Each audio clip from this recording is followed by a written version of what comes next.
Now, one last concept that we need to take a look at is not only in terms of social influence on individuals, which has been mostly what we've been looking at, but also the influence on group influence. So not just individual people, but whole groups of people and what it impacts, what these forces do to influence them. One of the key experiments that are interesting to pay attention to is social facilitation, and you know, we're heading into the season of the highest degree of intensity with football, not only in the NFL but also in the college ranks. And oftentimes you might suggest that the home field advantage probably has something to do and is connected to social facilitation. It's a known fact, although it's not as big as most people think, that players tend to play better when they're at home rather than on the road. Everybody says that it's a difficult thing for people to win on the road, and you hear that consistently from athletes. But essentially what social facilitation suggests is the idea here that the presence of observers raises the arousal of the people being observed. Observers can arouse individuals, strengthening the response, their most practiced response. And so when athletes practice, if they can make certain behaviors the most practiced response, then therefore their performance is greatly increased on easy or well-learned tasks. But it can also work the opposite direction. On difficult tasks or newly learned ones, all right, so it can arouse them and increase performance, but hindered performance in less well-learned tasks or less learned or difficult tasks.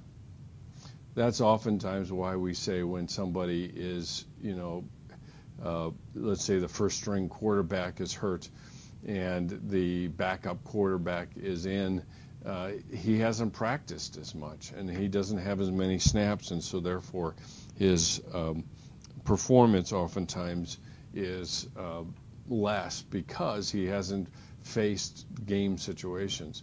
Another concept is social loafing, and one of the summer jobs I once had when I was in school was working at a railroad, and we saw this a lot, is that it occurs with, or it's connected to what we refer to as diffusion of responsibility.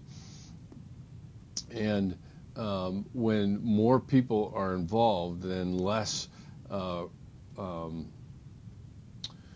effort is put out by certain people, not everybody.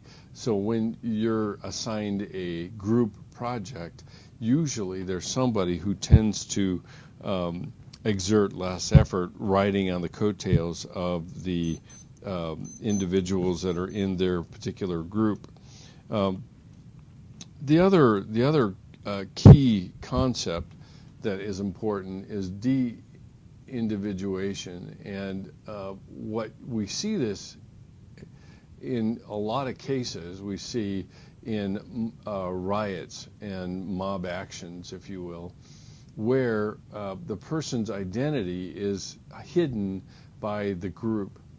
And so they are de-individuated. They tend to be more anonymous as part of the group, and so they will oftentimes do things as a group that they wouldn't otherwise do at all.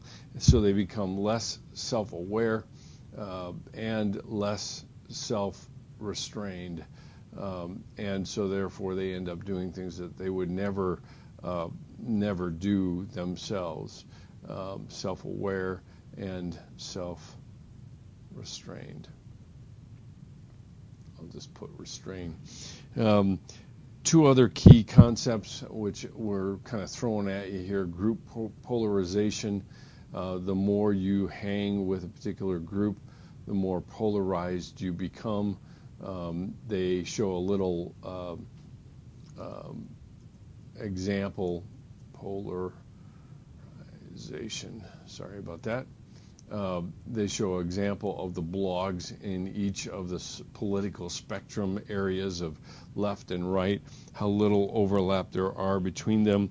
And so like-minded members often produce more polarization and an enhancement of the tendencies within each group. It can have beneficial characteristics, but it can have detrimental characteristics as well. The last concept that I want to mention, which we see oftentimes, is something that's referred to as groupthink. And some of the examples that were given were the Bay of Pigs, which many of you probably don't remember. You wouldn't remember. You might have read about.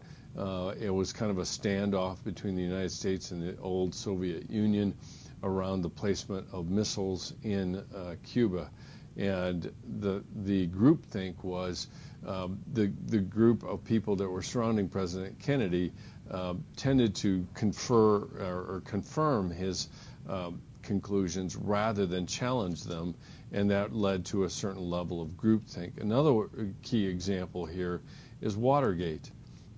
President Nixon was in a battle for his life as far as being reelected, and this led him to have a number of people around him that agreed with his perspective, and led to basically his downfall because nobody really spoke out against the hiring of these burglars to invade the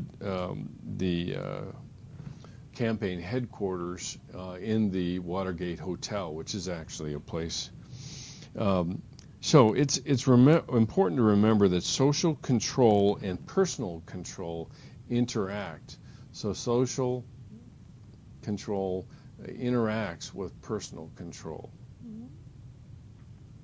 And when I put a multiplication sign, X sign, it multiplies. So a minority that consistently holds its position can sway the majority, but it seems like the world that we're living in, that happens less and less. The example that was given of minority impact on majority opinion was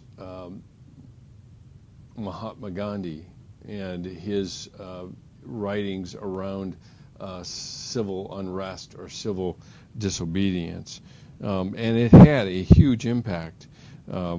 But there has to be if you want to put it this way, an undying commitment to one's principles. And I would suggest to you that that's exactly why Christianity basically overcame the Roman Empire, because there was a minority that overcame or had an impact on the majority opinion because of the commitment to their faith in the face of ruthless and just diabolical persecution.